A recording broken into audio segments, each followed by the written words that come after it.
Chapter 5 Land Administration in Trinidad, a gem worth pursuing. Land Administration. The arrival of the new century, the year 2000, brought with it new hope and new challenges. After spending a decade crunching numbers and building enterprise models, I was now on the cusp of gaining some significant experience at the national level. I was entering the phase of a series of large challenges, beginning with that of land administration in Trinidad. Let me first distinguish between land administration and land management. You may be accustomed to the term land management, which is used to describe decisions made by owners of the land about the use and enjoyment of their land. The term land in this sense refers to land parcels as well as the buildings attached to the land parcel. In a functional way, land management also includes the management of state-owned land, inclusive of activities such as the leasing of state lands to private holders and the supervision of those leases by a state agency. State land management functions also include the acquisition of private land for public purposes. Land administration, though, is a different matter. The United Nations defines the term land administration as a reference to the process of recording and disseminating information about the ownership, use, and value of land. These include all of the legal processes for registering ownership and control, protective regulations, statutory authority over all matters within a geographic space, like airspace, claims by the state to 200 miles of the sea adjacent to our shores, etc. My interest went a little deeper than that. I viewed land as the most important thing in our Caribbean history, as the core of culture building. Historically, our efforts to transform our communities through a modern version of nation building have all centered on land and the resolution of the fundamental issues such as who owns it, who controls it, who decides on its use, and who protects it for the future generations. In my view, land administration was about rewriting the legal script on how the society should organize the land that makes it into a sovereign state. In a single call and response, if you say land, I will reply with 4 guiding words: own, control, divide, and protect. LUPAP of Trinidad. My foray into land administration began with my involvement in one of the major land projects in Trinidad and Tobago, the Land Use Policy and Administration Project, acronym LUPAP.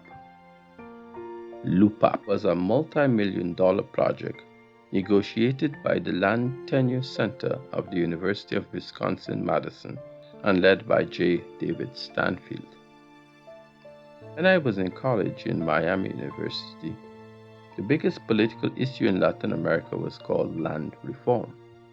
Every political party in Latin America had a land reform position, ranging from more land for agriculture to land for the peasants.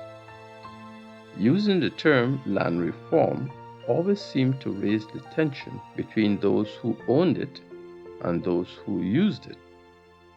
As such, the Inter-American Development Bank, in its effort to finance development in these countries, sanitized the rhetoric and started a series of projects on land administration. The IDB, however, had another reason for becoming involved. The legal issues around land were becoming an obstacle to foreign investment. This was not only visible in the more obvious cases of mining investment interests, but also in the minor cases of light manufacturing. No one wanted to build their factory on a piece of land with dubious title. In fact, the IDB thought that land administration and land issues were impeding the ease of doing business in some of these emerging countries. Government actions financed by international agencies have followed such themes as land registration, land security, tenure security, privatization, and individualization of land rights. The Caribbean had its full slate of such programs involving IDB-funded land projects in Guyana, Jamaica, Trinidad and Tobago 2000, in Suriname, the Dominican Republic and the Bahamas 2005, in Belize in 2006, and in Haiti in 2010. DFID of the United Kingdom funded land projects in Guyana and Trinidad and Tobago.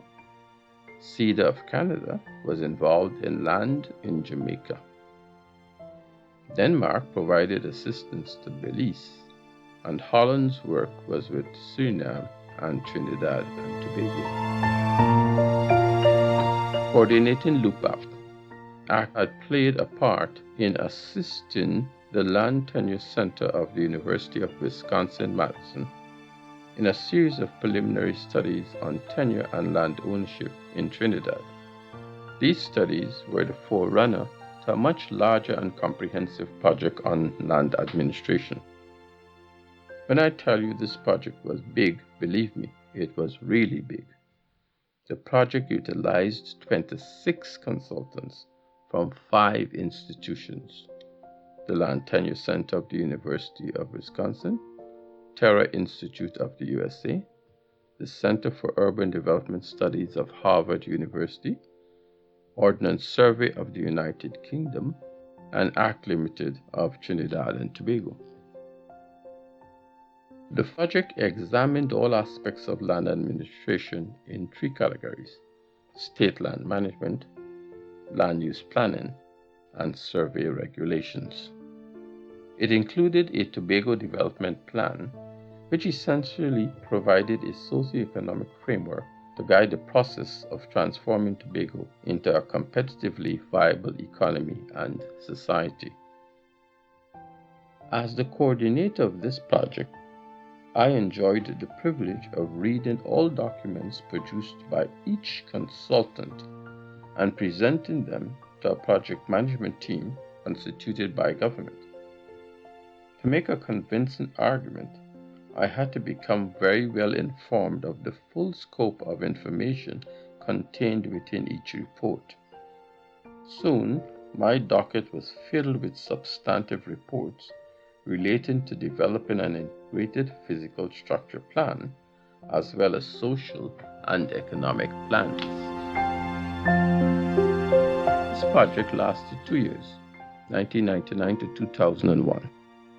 At the end of our mission, we had accumulated so much data and responses that David Stanfield had an idea of convening a learning workshop on land administration in the English-speaking Caribbean countries.